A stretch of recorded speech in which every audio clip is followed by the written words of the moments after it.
it is very vital to build your soil. How do we do this? Well, one thing that nature does is always replenish itself. If you don't have what we call leaves or organic matter as such, you can always find something to give your soil its nutrients back. And you do this with many sorts of cover crop. Here, I have hid from you guys something I've been working on. Now, you do know I have actually grown cover crop around this item over here. Here in front of you is my stone fruit flavor grenade. Now, you can do this all the time with different ground cover, such as sweet potatoes, it's some type of peanut I can't think of right now, and other cover crop, clover, oats. Those are like oats and rye, buckwheat are cereal cover crops, which you can eat. Did you know that? And so 2019 was the first time we actually experimented with two of our stone fruit here, and we grew buckwheat in these two containers, but mostly this container here. Now, it actually flowered, and then within a 6-week period of that time, I chopped it and basically tilled it into this container here.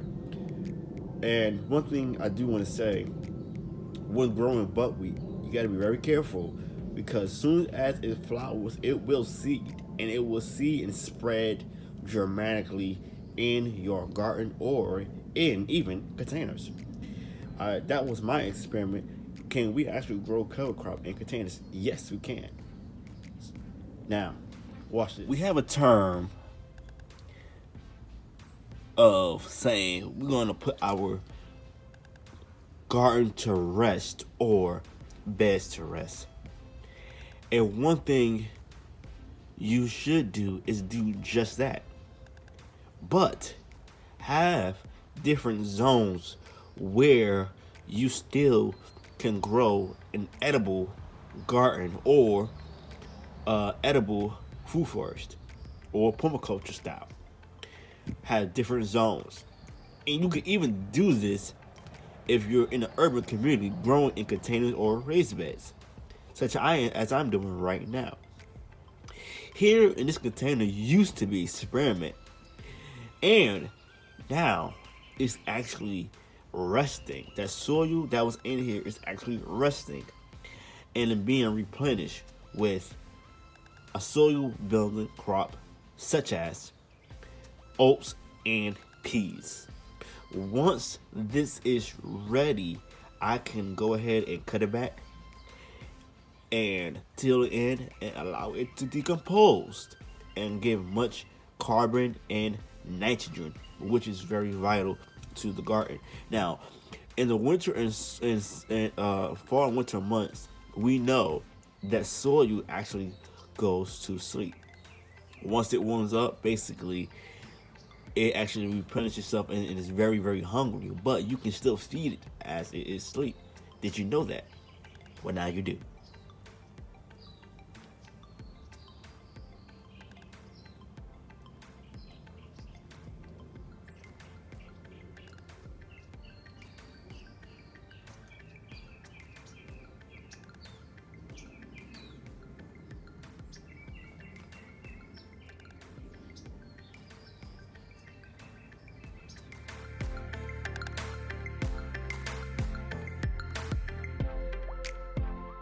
To get a lovely vegetation such as this broccoli here, and this nasturtium, beets, and kale and cabbage and marigolds, we must give back to the soul of the garden by feeding it, not just fish, fertilizer, kelp, seaweed, compost. We must feed it back its own nutrients with cover crop and anything that's organic, so that it can grow. It can produce a healthy environment, a healthy temple.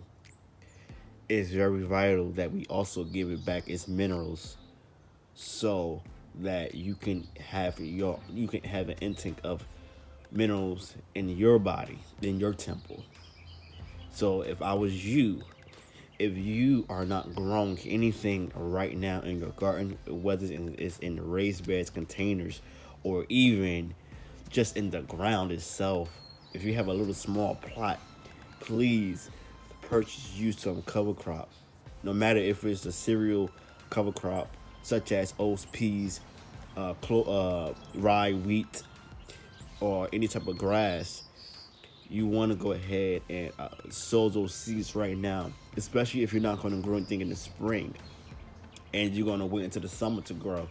You want to do this right now, get it in, because some cover crops actually are uh, for the fall and spring months, and then the other is for summer fall months. So you want to look and see what variety of cover crop you need to plant now, so that you will be ready for the spring or fall or winter.